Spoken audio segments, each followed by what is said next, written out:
Welcome back to Old School Sports and our Out of the Park Baseball 24 playthrough of the Buffalo Wings. We are closing in on the midway point of the 2028 baseball season.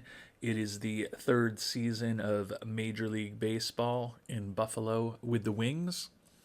And it's been a excellent season so far, although we are now second in the NL East behind the Mets. We are just half a game behind in the division, and we're tied for the second best record in baseball with the NL West leading Cincinnati Reds. So things have been going really well on the field for the Wings. Certainly feel like we are well positioned to achieve our goal of having a winning record, and it would be a massive upset at this point if we didn't at least make our first playoff appearance.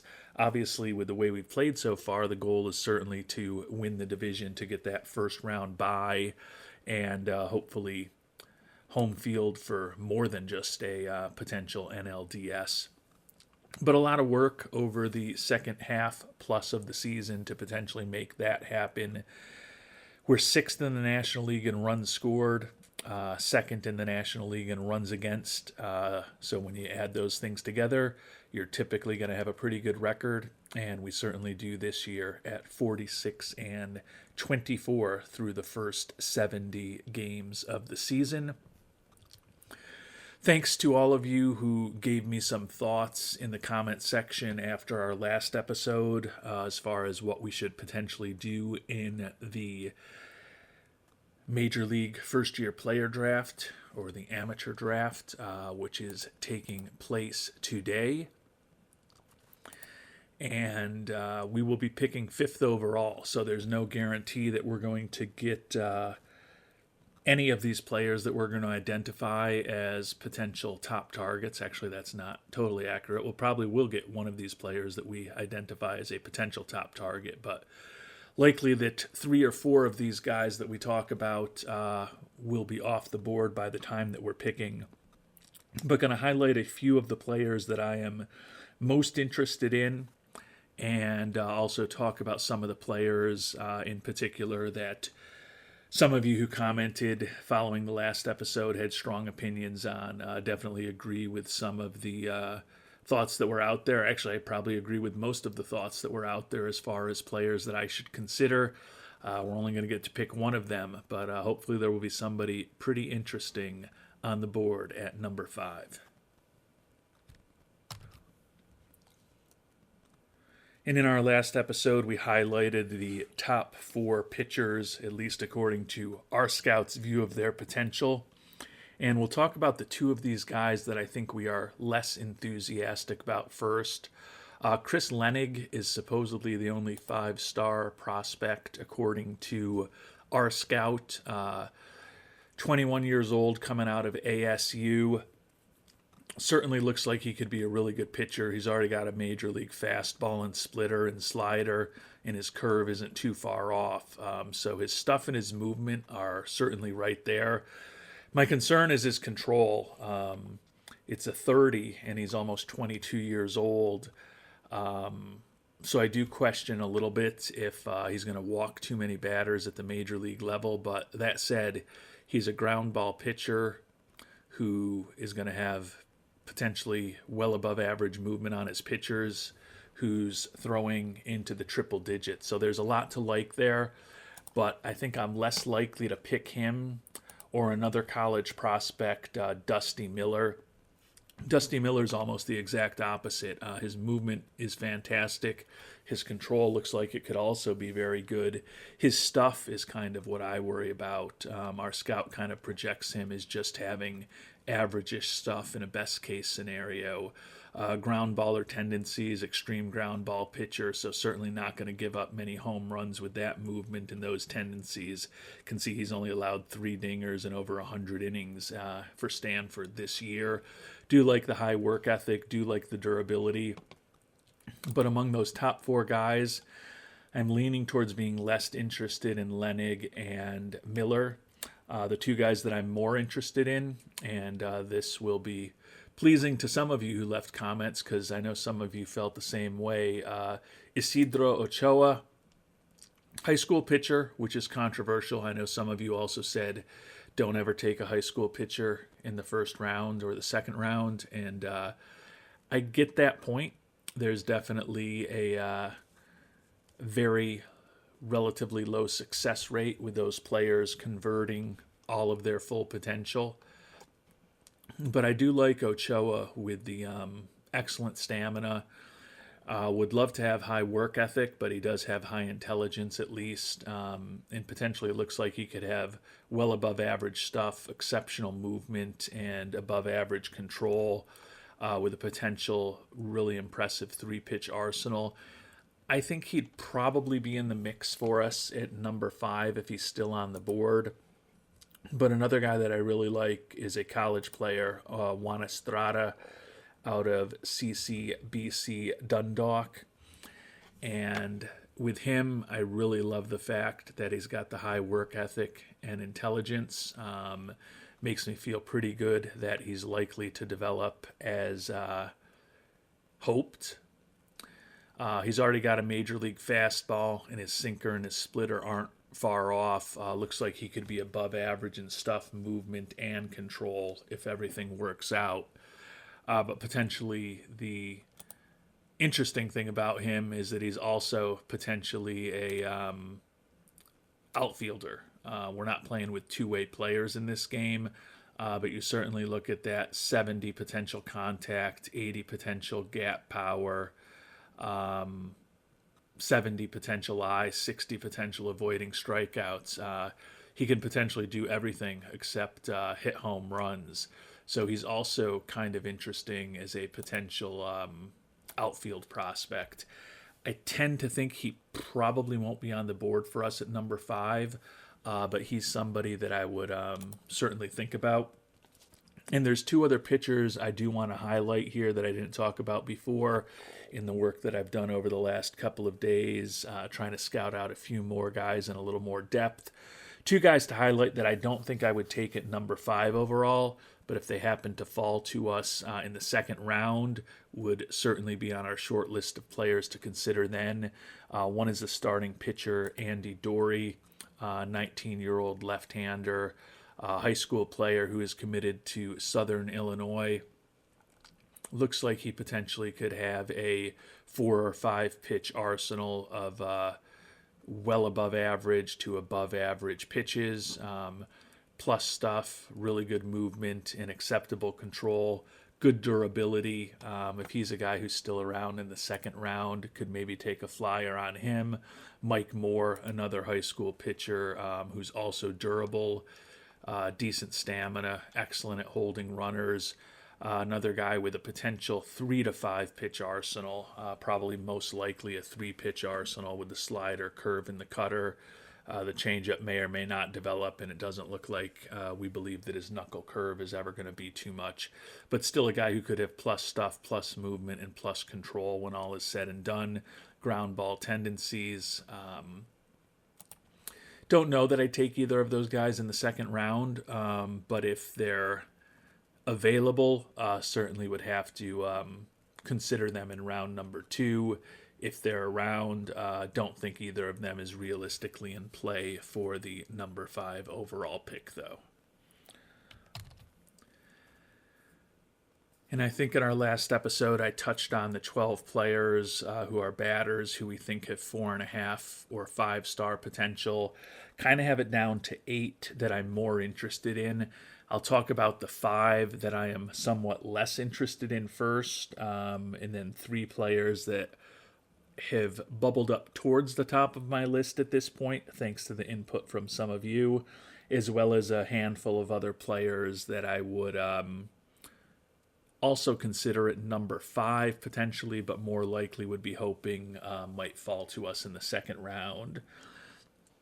So Jonathan Beller is a guy who is on the short list, but not the real short list. Would be surprised if we end up taking him at number 5. Like the durability, like the high work ethic, and I like the potential bat with potentially extreme home run power. Doesn't bring much as far as a glove. I think we'll probably go in a different direction at number 5. Chase Bonaparte, Another guy where I really like the bat, like the durability, like the work ethic. Doesn't really have a position to play effectively at the major league level, not a lot of speed. Pretty solid bat, potentially, but just not a guy that I see us taking at number 5 unless things really don't break our way. Alan Higgins, catcher. He would never be playing catcher for me if I had anything to say about it with those ratings. So he's someone who's going to have to move his position, and you're not going to feel great about him anywhere. First or third base is probably where he would be best suited. Another guy with potentially really interesting home run power and potentially borderline exceptional contact who does have a high work ethic that I love to have. Would be surprised if I went for him at number 5 overall, though. Kadir Notice, center fielder. Like his speed, like his ability to bunt, decent outfield range, and a pretty interesting potential hitting profile, but he doesn't make the real short list either. And then the last guy who is under consideration, but not at the top of my short list, is Edgar Valadez. Another first baseman, not a lot of speed, doesn't bring a lot defensively. He is durable, and the bat looks potentially interesting if he fully develops, but I don't see us going quite that way at number 5 unless all 3 of the players we're going to talk about next, plus some other guys, are off the board. So the 3 everyday players who have bubbled to the top of my list include Chas May, 18-year-old left fielder. Like the high leadership and low greed, don't love the low intelligence, but he's an outfielder. He's a corner outfielder. He has some speed, and he's got, if it fully develops, one of the most well-rounded bats, perhaps the most well-rounded bat that we've seen thus far among the players we've looked at. Hit over 500 with a homer almost every 10 at-bats in high school this year. Obviously, very different quality of work between Washington high school baseball with its average competition level and college and the minor leagues and potentially the majors. But I do think he's one of the more interesting bats out there. So he is a little higher on the short list. With him is the center fielder Dave Zapp. Decent range, like that he is a smarter player. Has a little bit of speed, and another guy with a bat that, if he fully develops, is a very interesting bat. So Zapp is on my shorter list also. And that last but not least, Mike Goodwin, second baseman. Really like the personality with high leadership, loyalty, and intelligence. Has potentially exceptional speed, great bunter, love the durability.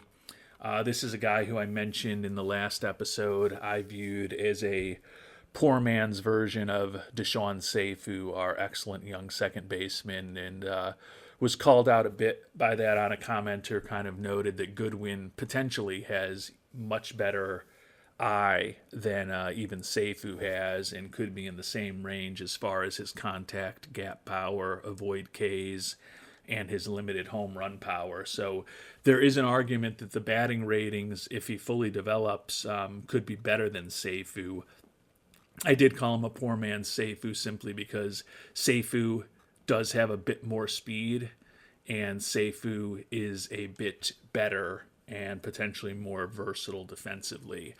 But Goodwin definitely could be a player who could help us, like the durability, similar to Seifu actually, in having that plus durability. And Three Quarters Badger brought up kind of the similarities between Seifu and Goodwin, kind of noting that we might not really have somewhere to play him with some of the no position hitters that we do have in our farm system right now, and the fact that Seifu probably would settle in at second base. But, Goodwin's an 18-year-old high school player, so I get the point, but I think if I decide that he's a direction that we want to go and he happens to be available at number 5, Who knows what our roster is going to look like 4, 5, 6 years from now when he'd likely be potentially ready for the majors. So Goodwin is also on the short list for me. And then there's a few other players that I'd like to talk about that I didn't mention in the last episode that I've kind of scouted out a bit. Center fielder Tyreek Hardage, durable, and if it fully develops, a bat that's above average in everything and excellent in gap power with enough speed to generate a lot of extra base hits, potentially borderline outstanding outfield range, definitely could play center field. Would love if the error rating was a little better, but still has the range to track down a lot of balls in center field. So I like Tyreek Hardage as a prospect as well. Joe Hurst, third baseman, another durable guy, high leadership. Don't love him defensively. Think he probably does end up as a corner outfielder, most likely a left fielder or a first baseman, but a guy who's got a potentially pretty interesting bat. And then another guy that I do like a little bit, the center fielder, Jesus Masariegos. Another durable guy, another guy with pretty good range in the outfield who looks like he could also have an interesting bat and a little bit of speed. Two other guys to mention. I have a hard time believing I'd pick either of these guys in the first round because I don't think they're as good as some of the other prospects, and I also don't love their personalities. But if they were to fall to the second or third, could certainly be in the mix. One is the third baseman, Mike Morrow. The personality is probably a disqualifier, but other than that, love his arm for a third baseman, has decent range, 6'2", so he could also play first, and a little bit of pop in his bat, kind of your traditional-looking third baseman in some of his skills. And Sam Veselski, another guy who I probably will end up just passing on even if he makes it to the second or third round because I don't love the negative personality, but has some speed. Another guy with a really good arm for third base who looks like he could be a pretty interesting hitter with that potentially off-the-charts contact and close to off-the-charts gap power. Don't think I'll go for either of those guys because of the personality issues. But if they were to fall far enough, those are two other guys that I could potentially make a run at in the second or third round. And before we get things started, we'll take a look at the mock draft. If it breaks the way that the mock draft goes, it won't be the worst situation for us. We did mention that we like Chas May a lot, but Andy Ricard, Aiden Paulton, and Shamar Badio, who were guys that we talked about in the previous episode who didn't quite make it to the top of our list. So center fielder Dave Zapp, who we talked about, if he's there, he would certainly be in the mix. You can see some of the other guys we talked about. Goodwin projected to go 8th, Bonaparte 9th, Lenig 12th, the pitcher, Joe Hurst 13th, Veselski and Morrow 16th and 17th. Edgar Valadez projected to go 18th. The pitcher Miller 19th. Tyreek Hardage 24th to the Yankees.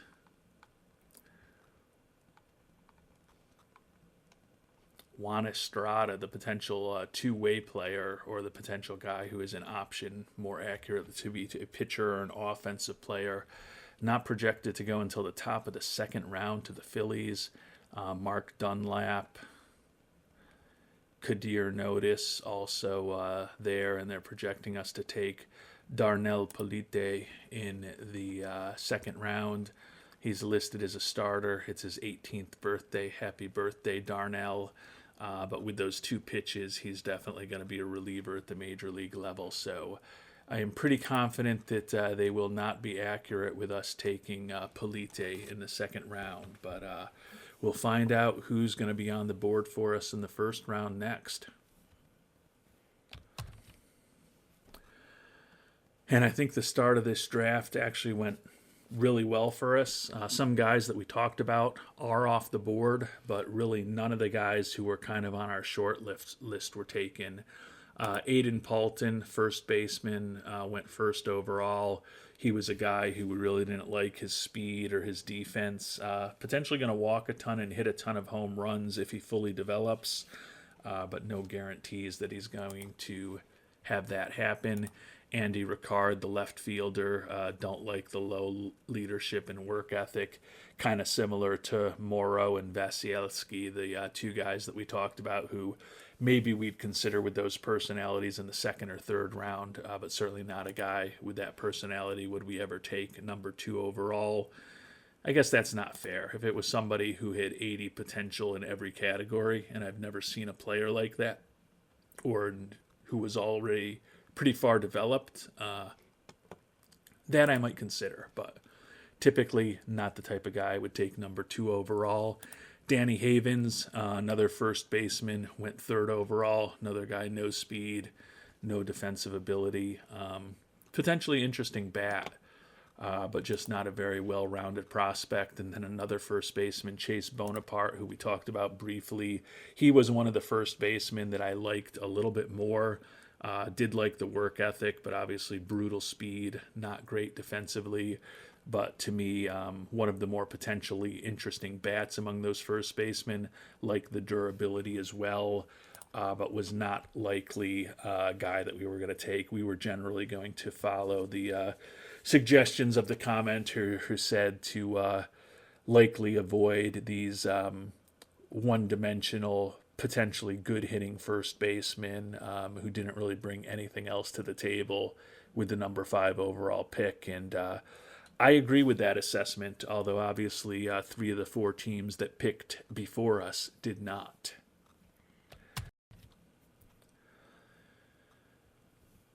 So I figured out one thing.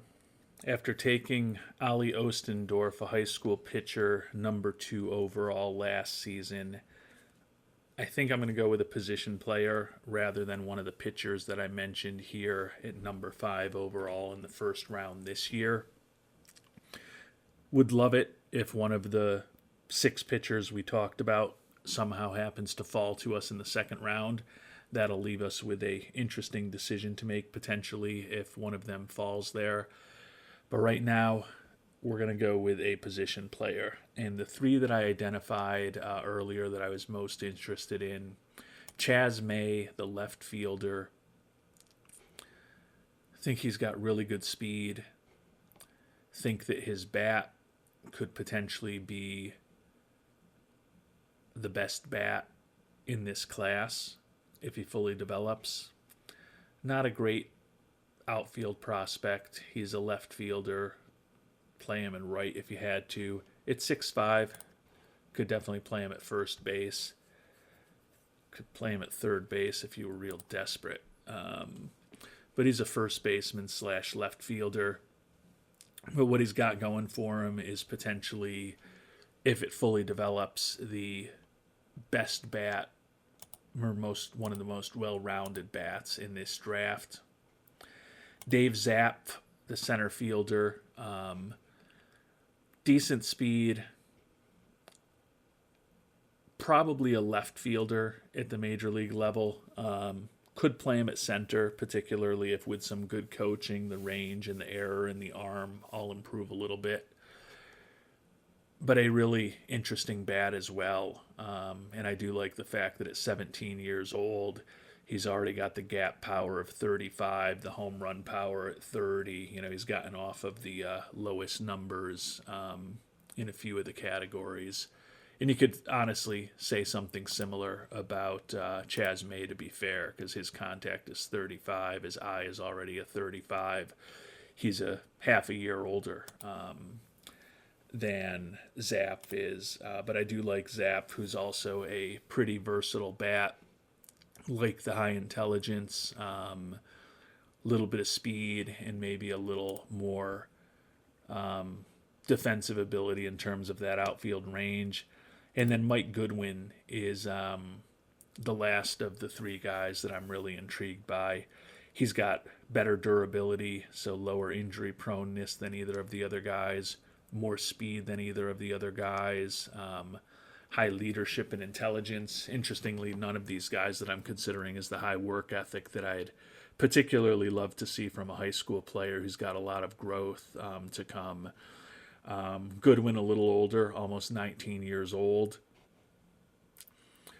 And as we talked about, a potentially very similar profile to Deshaun Seifu. A little less speed, not as good defensively, but potentially a better eye, and he could potentially look pretty similar if he fully develops to Seifu, and that would clearly be a pretty valuable weapon to have. And the other guy that I'm thinking about is the center fielder Tyreek Hardage. I really like the fact that his bat is potentially above average in everything. His speed is really good. He's durable, and his outfield range is center field quality without a doubt. So there's a lot to like about him. Thing that I don't love about him is that his signability is impossible.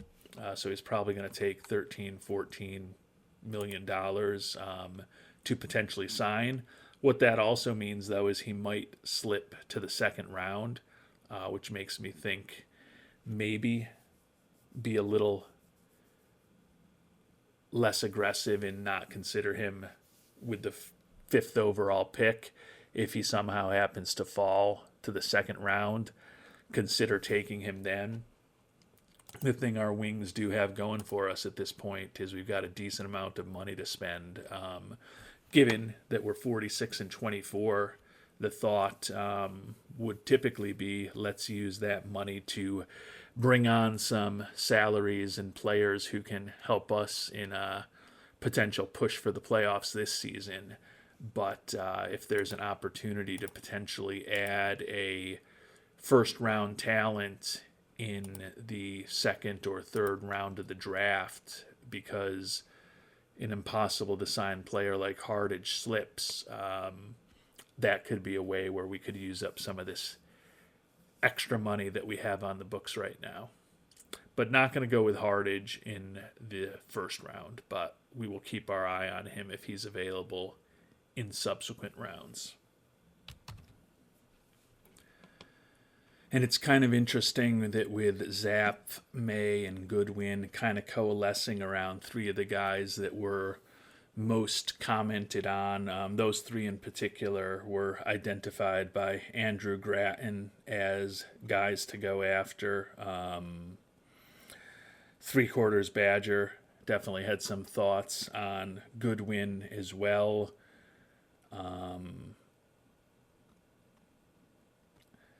It's going to be an interesting decision for me.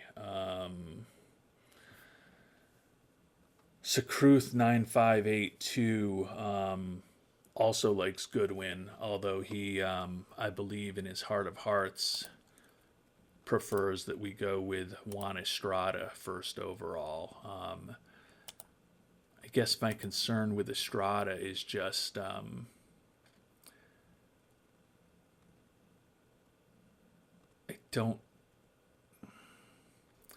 think he's a better outfielder than Goodwin. The bat is similar, but the power is just off the charts weak as opposed to Goodwin's, which is just bad. And I don't love him as a pitching prospect here.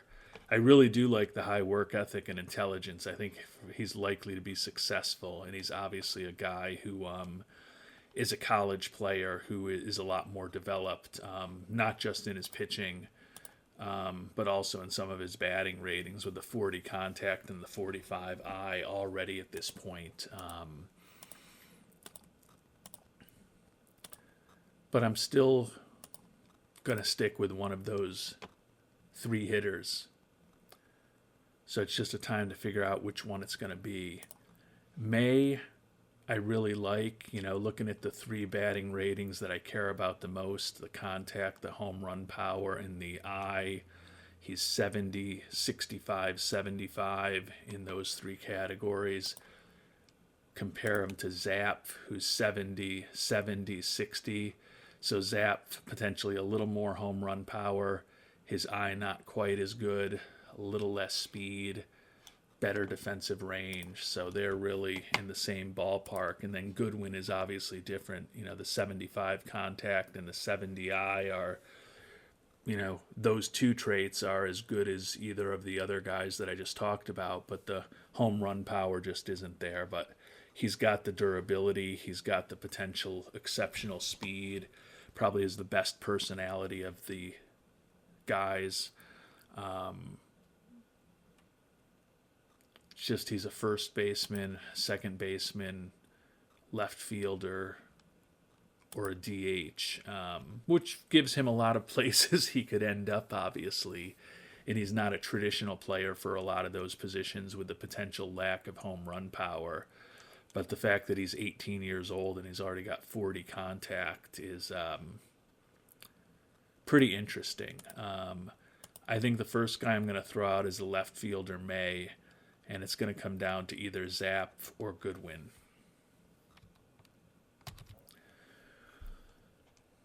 And I like both of these guys a lot. Goodwin, as we've talked about, is very similar to Seifu. Exceptional speed, a lot of defensive versatility, good personality, durability, and he can do everything with the bat except hit home runs like Seifu. And unlike Seifu, he can actually draw a lot of walks. So this is a guy who's got a potential for a off the charts on base percentage if he fully develops. And he's got the speed to, turn a lot of those walks into being on second and third base. So there's a ton of value there. But then I look at somebody like Zapp and the potential for a 70 contact, 70 home run guy is a potentially devastating offensive player as well, with off-the-charts gap power and enough speed to also generate a lot of extra base hits. Probably not as many as a Seifu or a Goodwin, but 80 gap power with 65 speed, if he's fully developed, is still a lot of extra base hits. And he also potentially can draw a decent amount of walks. Not an insane number, but he can be above average. He's going to strike out a little bit, but can kind of live with that. And particularly if the range, error, and arm even just all improved by 5 to 10 points over the course of his development in his early major league years, if we maintain really good coaching for outfield defense, he could be a pretty good center fielder, which isn't always the easiest position to fill. You can always find someone with the glove, but to find someone who's also got the bat can be difficult. Haven't checked in on what our scout thinks yet. This could send us in a whole different direction, potentially. Or maybe not. Our scouting director recommends Dave Zapp. I think Goodwin, and this is not saying anything shocking, with the speed that we know he has, really nice personality, the durability, and the fact that he's already got a 40 contact and 35 avoid Ks, has got a higher floor, I think, without a doubt, comparing him to Zapp. But Zapp, to be fair, already does have 35 gap power and 30 home run power, decent speed, going to have enough range to certainly be a more than competent left fielder, and you would hold out hope that he could be a center fielder, or with that bat, and the fact that he's 6'2", he could be a first baseman you could live with at the major league level if things develop that way. So Zapp's a right-handed hitter. Goodwin, switch hitter.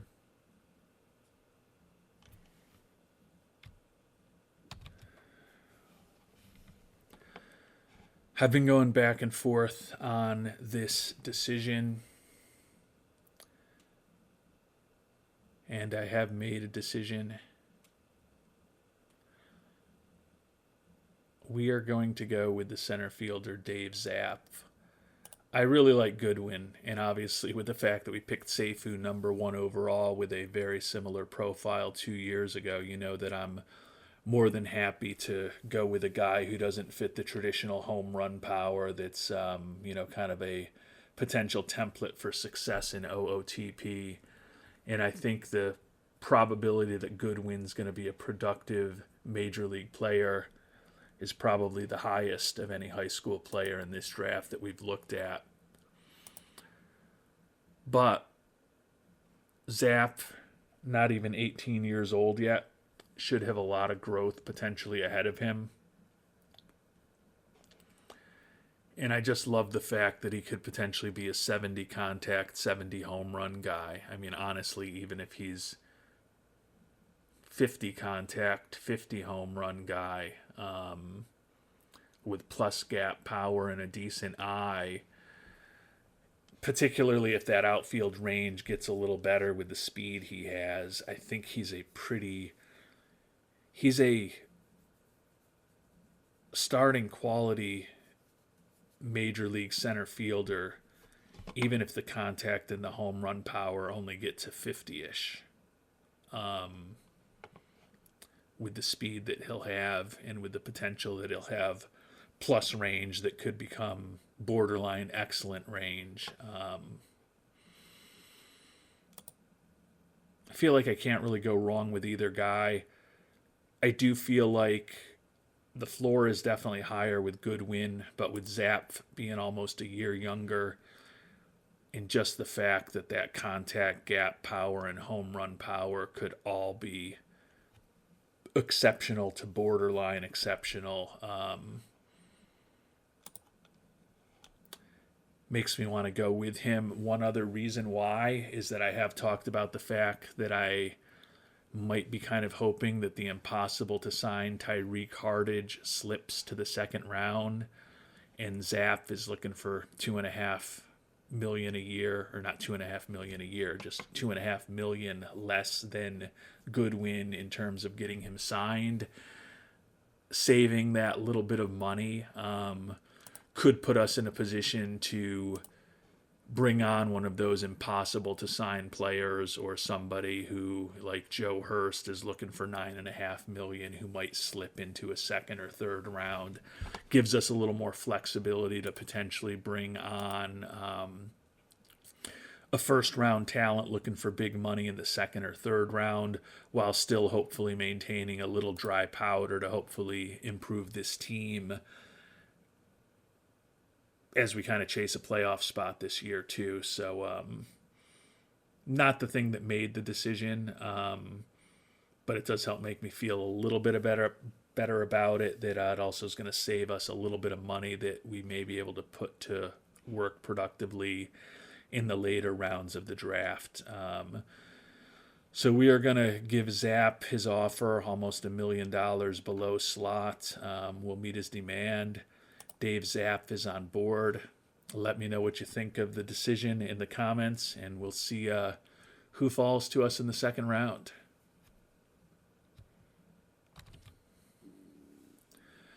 And looking at the batters, two guys that we did talk about. Hardage was the guy who we thought could very well fall with that impossible to sign personality. Do we pick him here in the second round? Particularly after you went after Zap, who's a potential center fielder, you could argue maybe we have less need for Hardage, but Hardage is a definite center fielder already with that outfield range, and we do have a relatively big fair territory in our park in Buffalo, so having some outfielders with some range out there could work. So Hardage in center 5 years from now with Zap in left field could be a great combination. Hardage has the speed, has a bat that's above average and everything, like the durability. So he's in the mix with that impossible demand. But Jesus Masariegos, another guy that we talked about, is looking for a much more reasonable $1.4 million. Also durable. Also has a little speed, although he's not as proficient a base runner. not quite the same range, but could certainly play center field, and also an interesting bat, but not as big a bat as Tyreek Hartage's is. But do you try to get real greedy and pick Masariegos here in the second round and then try to make a run at Hartage in the third round, assuming that Masariegos, with his reasonable demand, is definitely not going to be around 32-ish picks from now. But Hartage, does everyone just say, hey, we're not going to be able to give this guy 12, 13, 14, 15 million a year, whatever he's looking for? And could he slip another round? But before we have to make that decision, I haven't clicked over to see the pitchers that are available. There were 6 that we kind of liked. Are any of them still on the board? And one of them actually is Andy Dorey, who we had talked about earlier. High school pitcher. He's durable. His cutter and his sinker are already pretty well developed for a high school player. He is 19 years old, admittedly. A left-handed thrower who looks like he could have 2 well above average pitches in the cutter and the sinker, along with potentially above average sliders and curves, and a changeup that could be really good if it develops, but certainly looks like a potential guy with 4 major league quality pitches, which would lead to pretty good stuff. Potentially excellent movement with those ground ball tendencies and decent enough control. So he's a third guy for us to definitely think about here. See what our scouting director recommends. And he recommends Darnell the Wolf Polite. You remember, he was the guy who was linked to us in the OSA mock draft. I just don't see taking a reliever here at near the top of the second round with the other players that are available. Now, he is an 18-year-old who's already throwing in the mid to high 90s. You look at that profile, and I think he can potentially be an excellent reliever. He's also not looking for much money at all. But I still think it's a bit of a stretch to take him here with the other 3 players that I've talked about on the board. And obviously I'm going to spend some time now just reviewing whether there's anyone else interesting that might be worth taking a flyer on.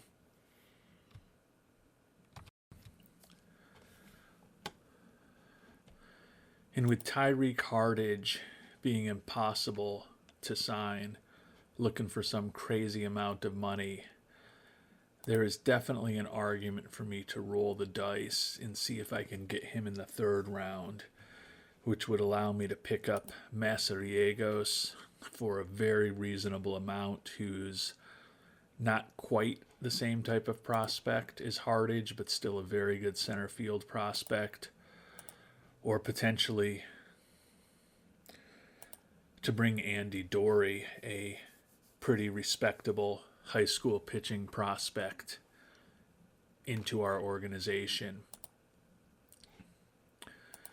But as I think about this, it wasn't a deciding factor, but it was a little bonus that I talked about. Going for Zap instead of Goodwin is going to save us about $2.5 million. And Hartage was the guy that I had specifically talked about as a guy to maybe make a run at in the second round if he was available, because we had saved that money.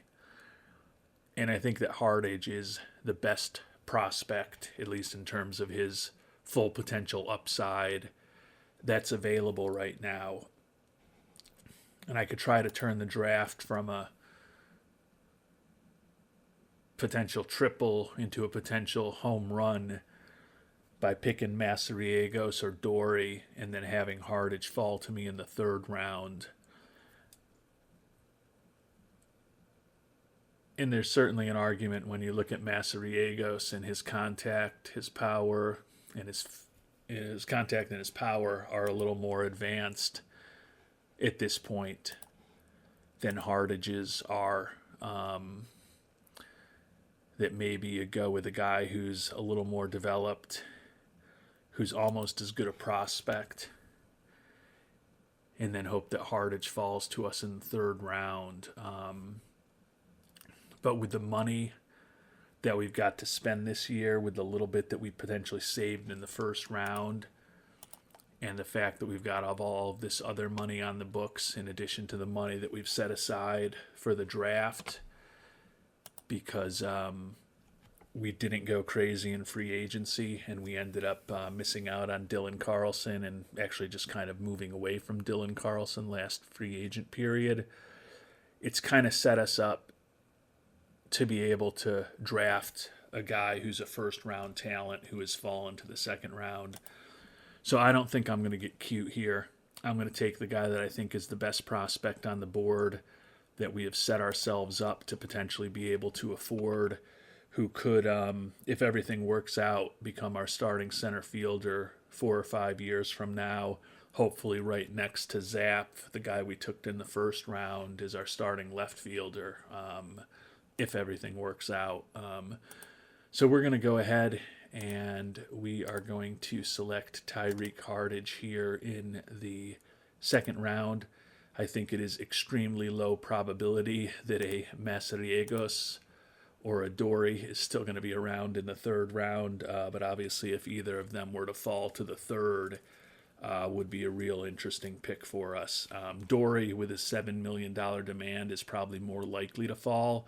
Quite honestly, Dory, with that type of demand for a third rounder, with the fact that we're now going to be spending a ton of money on Hardage, it starts getting a little borderline as to whether we could get them both in, but might be willing to take a flyer on it anyways if he's around, because we could potentially look to shed some veteran salary to open up a little bit of capacity to pay some of these prospects as we get closer to the trade deadline. There's definitely levers that we could press if Dory were to fall to us.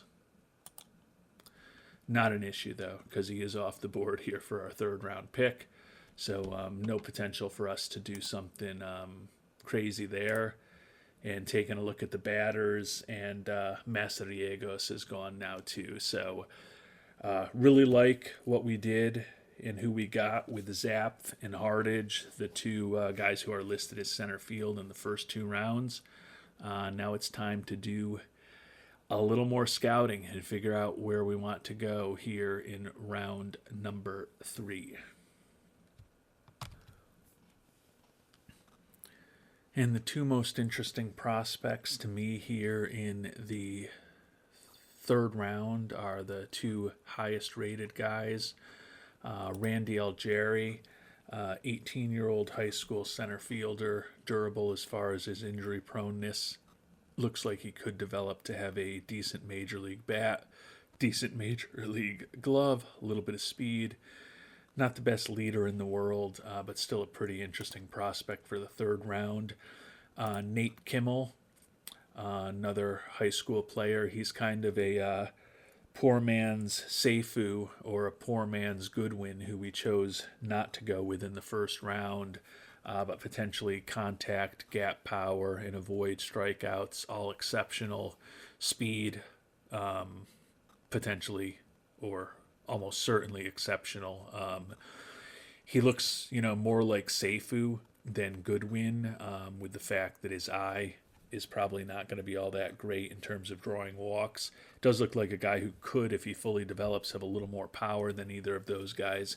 Not a great defensive player. 6'3", he could also play first if we had to.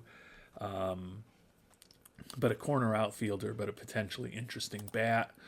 One other guy to just look at quickly is a more developed center fielder, Phil Bolin, college player coming out of Central Michigan. Like the high work ethic and intelligence, like the glove a lot, like the speed a lot, and doesn't have the upside to be a Seifu, and honestly doesn't have the same kind of upside as even a Kimmel at this point. But there is something to be said for a guy who looks like a potentially really interesting fourth or fifth outfielder in the majors, probably within a year or so. And he is a guy who looks like he could become a potential starting center fielder. Again, don't love the lack of home run power and the below average eye. His speed is not quite as exceptional, but a pretty versatile defensive player with a really good personality. And the fact that his contact is already a 45 and his gap power is already a 60 looks like at the very least he could be a pretty good extra base hitter at the major league level.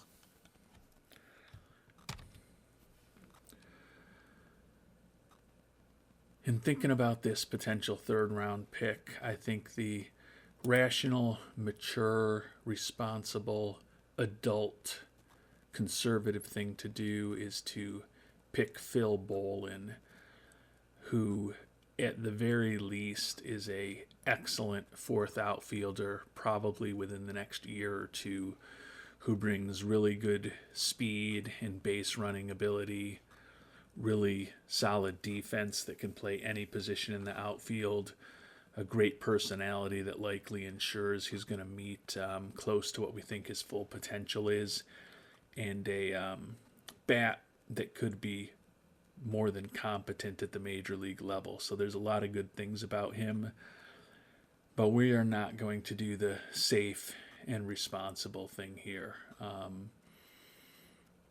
I don't love that two of the three batting traits that I care about the most, home run power and eye, are definitely going to be below average with Bolin, and the fact that best case scenario is 60-ish contact.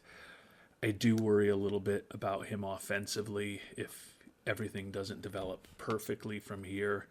And as I said, even if everything does develop perfectly from here with the 40 home run power and the 40 eye, I think he's still probably a fourth outfielder rather than a starting center fielder on a good team. So that's why we're going to go with Nate Kimmel. I just love the upside here. I love bringing on another Deshaun Seifu-esque potential player with just that blinding speed, excellent stealing and on the base paths, and potential to just be slamming extra base hits all over the place at our field. We'll see how the home run power and the eye develop. Obviously, we'll see how everything develops. And he's certainly not a great defensive outfielder, but as a potential corner outfielder or first baseman, if the bat fully develops, it's not a traditional bat, particularly for a first baseman. Certainly have been corner outfielders with profiles similar to this over the years. But I think Kimmel's got the most upside, particularly compared to Bolin. So in the third round, well, we'll see who the scouting director recommends. He's still telling us to go with the reliever, Darnell the Wolf Polite. Not quite time yet. We'll go with Kimmel. If Polite is around in the fourth round, maybe it's time to take a flyer on him then. And with the heavy lifting of the draft done, I'm not going to go through the same detail the rest of the way. I probably won't even highlight every player. Here in the fourth round, our scout is recommending we go with the starting pitching prospect, Ben O'Kane. The holy grail of leadership, work ethic, intelligence. He's low in all of those. Definitely not the type of player I'd bring on board. His stuff is definitely a big question mark, although his movement and control look like they could be really good. But I do like one of the pitching prospects here in the fourth round, Sincere Shazier, a durable high school pitcher, does have high work ethic, adaptability, and loyalty, low greed. Not the smartest guy in the world, but he's an 18-year-old already throwing in the mid-90s, extreme ground ball tendencies. He's durable. He's only a 3-pitch starter, and he's only got 45 stamina, so he's probably a 5 to 6 inning guy in a best-case scenario. Not very good at holding on runners, but his fastball at the age of 18 is close to major league quality, and his sinker and his cutter aren't that far off, so He should have a pretty solid three-pitch arsenal when all is said and done, and we think his movement and control could both be his movement could be exceptional, and his control could be well above average. So it doesn't seem like a guy who's going to potentially give up many home runs at all with that off-the-charts movement, extreme ground ball tendencies, and a ground ball pitcher type. You can see the last 2 years in high school, in over 120 innings, he's only given up one home run and only walked 24 batters while striking out 189. So for a fourth-round flyer on a high school pitcher, I like Shazier a lot, and we will bring him on board.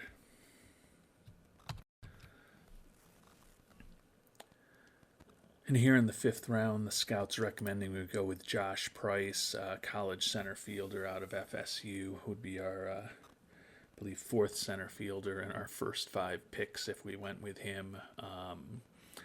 Looks like best case scenario, he's kind of a fourth outfielder. Do like the high leadership, but we're actually going to go with the reliever here in the fifth round. Yohane Varejo out of Brazil. Has a major league fastball already at 18 years old, and looks like he could have a pretty interesting knuckle curve also if that develops. Does have the high work ethic we love to see. He's already thrown in the mid-90s. Looks like a guy who could have above average stuff in movement with slightly above average control. So if everything works out, I think he could be a pretty useful arm out of the bullpen. So we're going to add Varejo here in the fifth round. Sixth round, we're getting to the point where the pickings are slim. Scout recommends we go with Ben O'Kane, pitching prospect. I think we talked about him maybe a round or two ago. Just not going to touch that horrible personality quite yet. There may be a time when we would consider it. Do think I'm going to go with one of 2 high school pitchers here with better personalities. Chris Douglas is a starting pitcher, left-hander, high leadership, adaptability, and work ethic, throws in the mid to low to mid 90s. Potential 4-pitch arsenal, but likely a 3-pitch arsenal. Looks like if he develops completely, he could be a 5th starter at the major league level. Jeremy Bowen is a similar guy, high adaptability, work ethic, and intelligence. Does not throw as hard, only throws in the low 90s. Has really good stamina, though. Another guy who looks like a 3-pitch pitcher unless that changeup develops. With acceptable stuff, the movement that's a concern, but really pinpoint control. What I like about Bowen is that his fastball and his sinker are already getting close to major league quality, and his cutter is not that far off. With the high work ethic and intelligence, I just think there's a little bit greater chance that Bowen will develop into an effective 5th starter than Douglas, but it's really a toss-up. I do like the extra stamina that Bowen has, but I do like the fact that Douglas is a lefty. If Douglas is around in the 7th round, we'll certainly take him, but we're going to go with Bowen here in the 6th. And Douglas is off the board.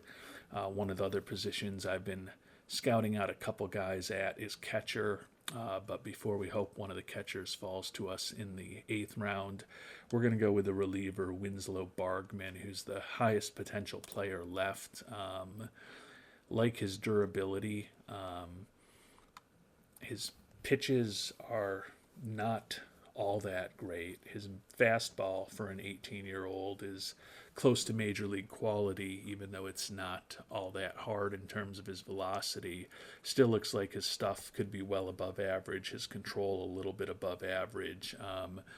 Think that he's worth a flyer here in the 7th round, and then we'll check in the 8th round and see if either of the catchers that I was hoping might fall to us are still around.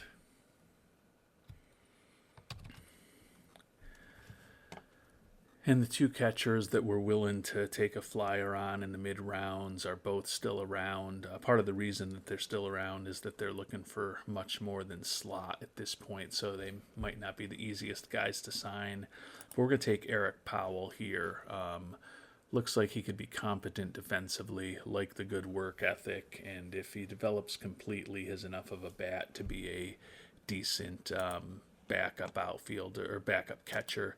Not a perfect guy, but we're in the seventh or eighth round of the draft now. Moving on to the ninth, let's see if Jackson is still around. And he is. So we're going to take Ted Jackson, another guy who's looking for some pretty big money. Only 17 years old, competent defensively, good personality, and potentially a decent bat for a catcher. Don't think either of these guys becomes a starter for us because of their defensive limitations, but think that they both have a little bit of potential to become a acceptable backup catcher for us for a few years down the line. 10th round, we're going to go with Jimmy D'Ambrosio, third base prospect. Got the arm to play third. If everything works out perfectly, he's got a major league bat. Definitely not an all-star third baseman, but if he's a guy that you had to play as your third baseman for a few seasons under a minimum contract, you could probably do worse than what you'd get from him if he fully develops. No guarantees that he will fully develop, but here at the 10th round, we'll take a flyer on him. And I'm not going to go into all the details the rest of the way in this draft, but I will show you the last 10 players that we picked. 10th round, or 11th round, sorry. I actually like David Rivera, the player that our scout recommended, a potential reliever. He's already got a major league fastball. His sinker and splitter look like they could get there. So his stuff and his movement could both be above average. He's durable. The control is the potential issue.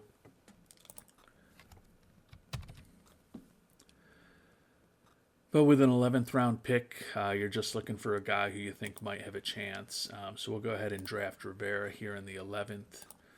Moving on to the 12th, scouting director recommends another catcher, Mike Salas. I think we might go in another direction. We got a couple of mediocre hitting prospects who are mediocre defensively at catcher already a couple of rounds ago, so I don't think he's necessarily the best value for us. And instead, we're going to go with Joel Larson. He's the last guy whose potential home run power is kind of crazy. Everything else looks like it would be below average. But if everything else somehow magically develops to just below average, and he still has 65, 70 home run power with that durability, could be an interesting bat off the bench or a potential first baseman. DH, don't really want to play him in the outfield. Unlikely he's ever going to develop, but just looking at this point for guys who potentially have one trait that's exceptional or great personalities or a perfect development scenario makes them a player that could have some value on a major league team. Can't really hope for more than that here in the teen rounds of the draft. And in the lucky 13th round, we're going to go with Dave Charleston. He's a guy that I've kind of been looking at since the beginning of the draft because he's one of those unique knuckleballers, and they can be very effective even if they don't have a lot else going for them. But in his case, the movement and control both look like they're potentially so horrible that that explains why he's still around here. But we'll take a flyer on a knuckleballer here in the 13th round. I don't think he's ever going to develop into much of anything, but most players that we're drafting at this point probably aren't going to develop into much of anything. 14th round, scouts still telling us to go with Mike Salas. We're going to go with Juan De La Cerda, center fielder. Question whether he's ever going to have a major league bat or a major league glove, but in a perfect scenario, he could be a fourth outfielder, does have high leadership, so not the worst guy to bring into our organization here as we're approaching the late rounds of the draft. 15th round, starting to get desperate. We're going to go with the last two-star potential starting pitching prospect, Ben Ramirez. Don't love the low intelligence, but he is an 18-year-old, throws in the low to mid 90s. If everything develops perfectly, he's got 4 or 5 major league-ish pitches, which means he's a borderline 5th starter, potentially a middle or long reliever out of the pen if everything goes perfectly. Probably won't go perfectly, probably never gets even above high A ball, but most guys that you draft at this point in the draft aren't going to get above high A ball. And here in the 16th round, getting to the point where we're just talking ourselves into things that are impossible. Ted Sisk is supposedly impossible to sign, so obviously unlikely that we will have enough money to bring him on board. That said, I think he is the best pitching prospect left if these 3 pitches all developed to its full potential.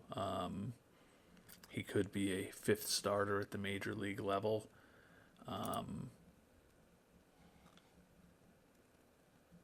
We're not going to have the money to sign him, but there's just not a lot else left at this point, so we'll take a flyer on him. Last round, the recommendation was Mike Frisch, who we might go with now. We'll just check in on Lawrence Nippard,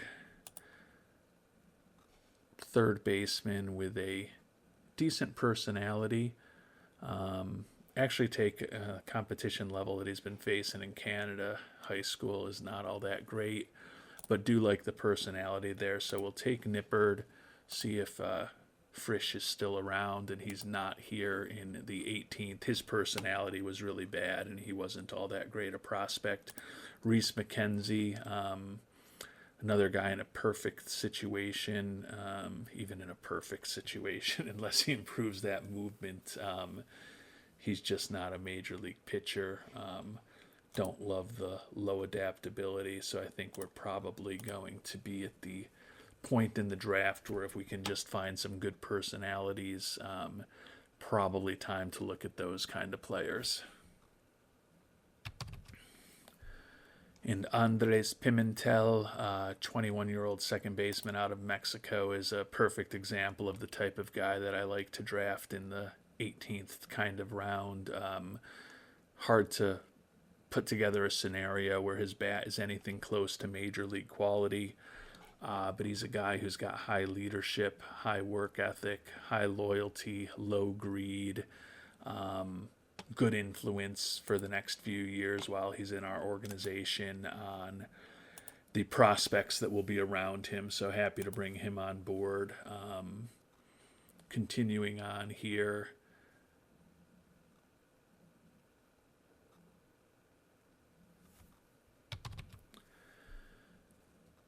Scout recommends in the 19th round Rusty Long, who actually with high leadership, adaptability, and work ethic is a good personality. We'll bring him on board. And moving on to the 20th round, Scout recommends Dave Kuxenjak.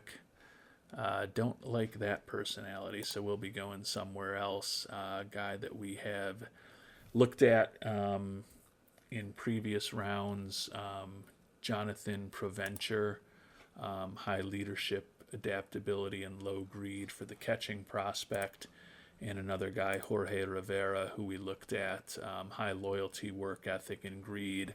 Also pretty versatile defensively, durable, never going to have a major league bat, but a guy who's a great influence in the clubhouse and could fill in a lot of positions however long he's with us in the minors. So we will grab Rivera with our 20th and final pick in this 2028 draft. And it turns out that our gamble on Tyreek Hardage may pay off. He says he needs a bonus significantly above $8.5 million to consider signing. So we want to make sure that we lock him up hopefully 10.5 million will be enough. We're going to submit that offer to him. Looks like I messed up. Dave Zapp, our first round pick, said his demand was 6.5 million, and I must have clicked on to offer him a slot as opposed to what he was looking for. So that cost us $1 million right there. You can see we do have a fair amount of guys who are looking for over slot, but we've got the money to bring them on board. And even some of these guys that we picked in the later rounds, particularly with the fact that hopefully we can get Hardage signed for 10.5 million as opposed to the 13, 14, 15 we thought that it might be, given his impossibility to sign. Hopefully we can get a lot of these guys locked up and still have some money to play with as we get closer to the trade deadline, since despite all the attention we've spent on the draft in this episode, our primary focus is trying to steer the Wings into the playoffs in their third season in Major League Baseball. And it's been a 500 week for us since the draft. We lost 2 out of 3 at home against the Angels, but then did take 2 out of 3 at home against Seattle. We'll finish out the month with 3 at Chicago, followed by a couple at Montreal. And then it'll be the month of July where we finish those last 2 games in the 4-game series in Canada.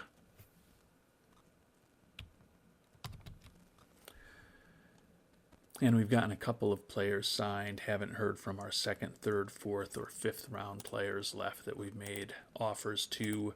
But we did just get Dave Zapp, our 1st round pick, signed. We're going to force start him in left field.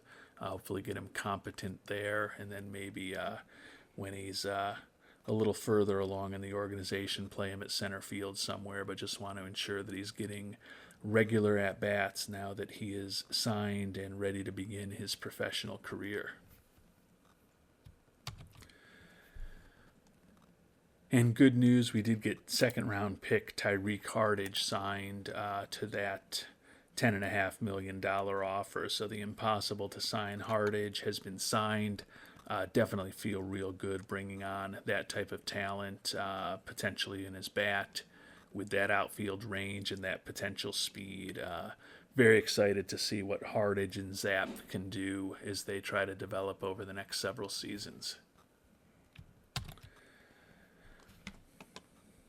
And we finished up the month of June 3-2 over those last 5 games. Did take the series in Chicago 2 out of 3, split the first 2 in Montreal. So definitely have struggled a bit of late. Taking a look at the standings, we're now 2 behind the Mets.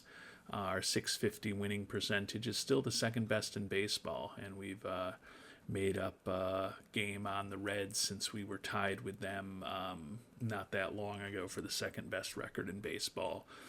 So that's positive.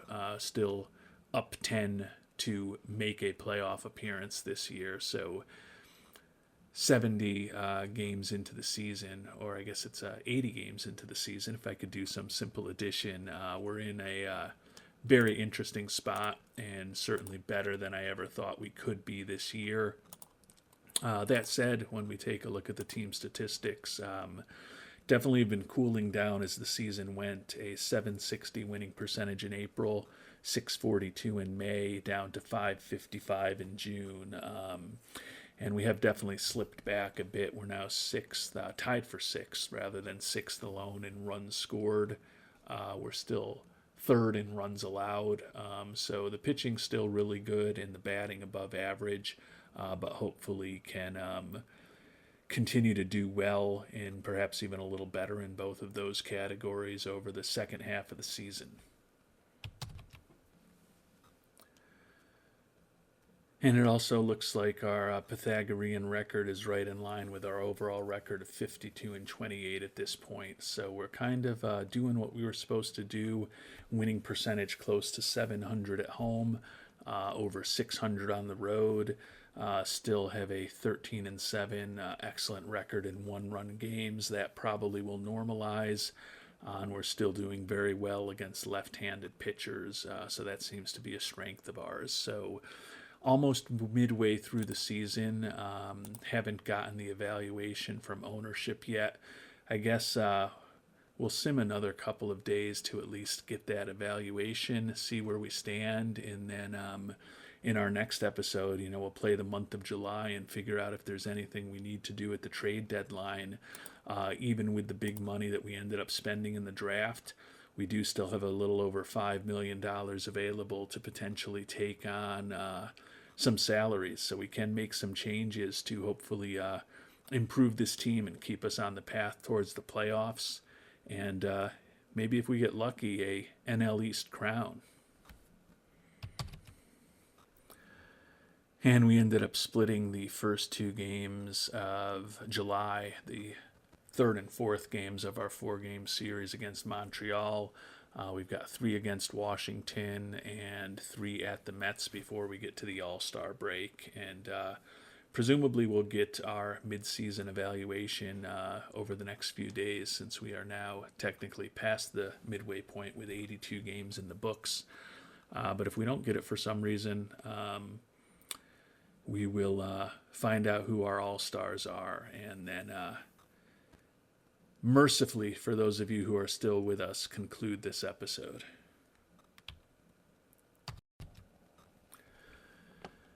And we've talked a lot in this episode, in our previous episode, about how well the Buffalo pitching staff was doing this year, and a big part of that was our excellent defensive catcher that we brought on board, Sean Murphy. Unfortunately, just suffered a concussion, and his year is over. So that is going to leave a big hole in our lineup. We're also going to have a difficult decision this coming off season on that $15 million option for him. But his year is over, and it was a very productive season. Hit .294 with 9 homers and 221 at-bats. So he was very productive offensively, while obviously also giving us great defense as a catcher, and helping our pitching staff put up a WAR of close to 3 in just over half a season. Looking at his fielding stats, his catcher ERA was 3.34, so he's definitely been an asset for us. His range, definitely really good for a catcher. So that is going to be a big loss for us, and that, could really help direct where we are going to need to go as we approach the trade deadline. And quite honestly, probably I'm going to call the episode now, because I'm going to have to give some serious thought to where we want to go. It is kind of interesting to see our former catcher, who we traded away, Jonah Heim, on the trade block. That could be a option for us. The Pirates and the Rangers are holding on to the majority of his contract, which was part of the reason he was so attractive when we traded him to the Red Sox to bring Marcelo Meyer on board as our starting shortstop. But Heim, with his good defense, could be a guy for us to potentially go after, with the fact that we have just lost our starting catcher, Sean Murphy, for the year. Short term, Joey Bart is competent defensively, like the personality. Has not hit much at all for us with that .148 batting average. Feel better about him as a backup than a starter. Samuel Basallo can play catcher, but his defensive ability is brutal, and he still has done nothing except be a DH or a pinch hitter at the major league level for us this year. He's been pretty productive with a .255 average and 14 homers and 274 at-bats in his rookie year, 111 OPS plus, 112 WRC plus. So he's done a really good job with the bat for us, but I don't think I want that glove out there every day at catcher. So I think we do need to think about adding some help, and the most obvious way to do it, I think, is going to be bringing on the guy who was our catcher last year, if we can figure out a deal that makes that work.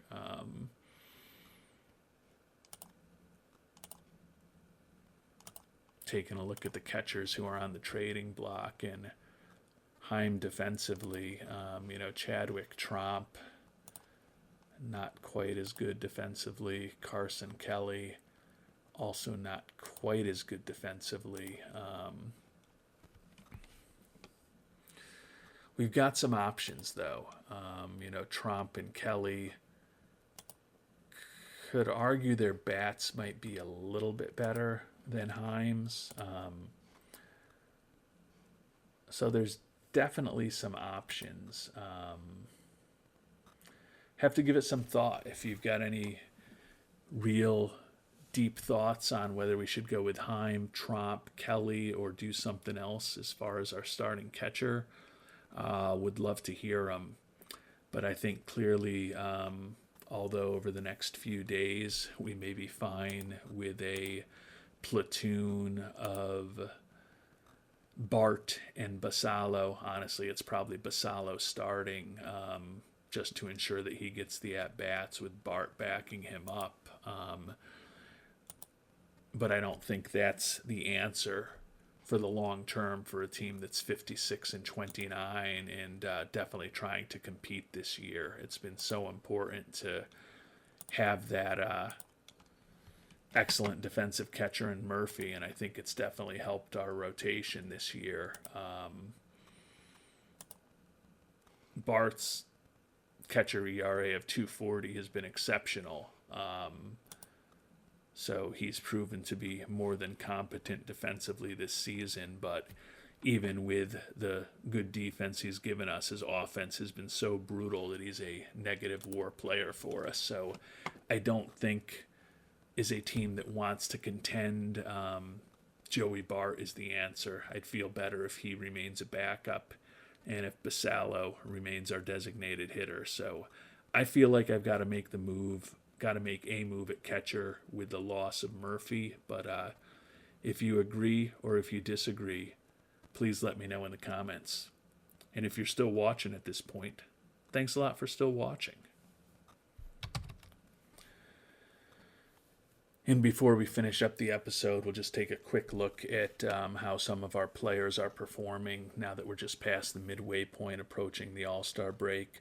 Ohtani 9-5 with a 3.47 ERA. He's probably in the mix to be an All-Star. Bieber 10-2 with a 2.64 ERA after leading the league in ERA last year, probably in the mix. And Hayden Yinger 9-1 with a 2.07 ERA in the mix as well, probably to be an All-Star player. Andrew Painter is 5-3, 4.01 ERA. Obviously, hope for more from him, but he hasn't been horrible. And honestly, Sean Sullivan as our fifth starter hasn't been horrible either. Devin Williams doing a great job as a closer, and Javier Atencio and Emerson Talavera putting up some decent numbers as relievers in the stopper roles. Honestly, Morjan, Miller, Yi-Hoo Kim, and Raylan Perez, all at least from a quick optical look at their ERAs, which I know is not necessarily the most relevant thing, particularly for a relief pitcher, but look like they're at least having respectable seasons. Even Williamson's ERA has gone down a bit over the last few weeks since we took him out of the rotation for Sullivan, not having a great season, and he is a guy who we could look to trade away to potentially bring on a catcher or to potentially even upgrade our pitching staff. Turning to our hitters, you can see all the stats here if you are that interested and you want to pause the screen right now. Basallo, we've talked about the rookie with his 14 home runs, is leading the team in that, and he's he's tied for second in RBIs with Eric Pena. Marcelo Meyer, who we brought over in the trade to be our starting shortstop, has put up a 2.7 WAR, hitting 294, 24 doubles, 7 home runs, so he's been really good. Takao Ota hitting just a $177, although he does have 11 home runs. We have not had great luck the last 2 seasons with Japanese imports at first base. Bo Bichette hitting just 200 in limited action. He's likely in his only season with us. Vance Honeycutt following up his solid rookie year with a 280 average and 10 homers. Nick York hitting 283 with 11 homers. Eric Pena, 299 with 13 homers. So getting some good production out of those outfielders. Jace Barofin, who spent a good chunk of the year on the IL, has not been hitting well. Still on the interstate with a 194 average and 7 home runs. Last guy to check in on, though, is the man, Deshaun Seifu. And all he is doing this year is hitting .326 with 64 stolen bases in 70 attempts, 55 runs scored, 25 doubles already after leading the league in triples last year with 15 in just 88 games as a rookie. Does have only 4 this year, but his home run production is up. His on-base percentage of .368 is not exceptional because he doesn't walk all that much, but his OPS is .815, OPS plus 125, WRC plus 126, 4.3 WAR. Taking a look at the fielding statistics at second base, zone rating and defensive efficiency, both more than respectable. So he's playing a competent second base for us so far.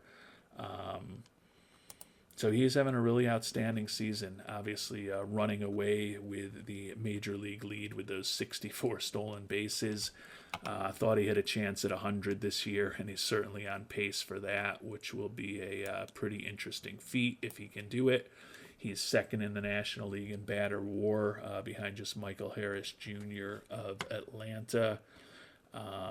Hayden Yinger with that 2.07 ERA is second in the league, and Devin Williams is tied for second in the league in saves. So although we are 3 games out in the division behind the mighty Mets, we still have the second best record in all of baseball. We've won 4 in a row at this point, but we've got some decisions to make about our catcher situation. And if you look closely here, Romash Tasuku Nakajima, the first baseman who I mentioned in passing that was brutal with us last year, hit just a .173 with 14 homers before we traded him away. He was more respectable with the White Sox last year, and he does have 21 homers and 54 ribbies this year. Still striking out a sickly amount, but 152 OPS plus, 155 WRC plus. He's definitely turned his career around in his second year in the major leagues. I guess our hope at this point is that maybe we'll get something similar from Takao Ota over the second half of this year and then into next season. Hopefully he can get more used to playing in the majors and perform a little more similarly to Romash over the last few months of this season. So it's going to be a real interesting episode in our next episode out as we approach the trade deadline. As I mentioned, we do have money to spend, but right now the urgent need is to find ourselves a starting catcher. So that's going to be our goal. If you've got thoughts on what our plan should be, please share them in the comments. And if you have any other thoughts about how the draft went, what we did well, what we did wrong, what you would have done instead, always love to hear what others are thinking. And I think definitely, I know it makes me a better player, and I think it helps people who read the comment section and watch the videos as well. So always like to hear what you're thinking. And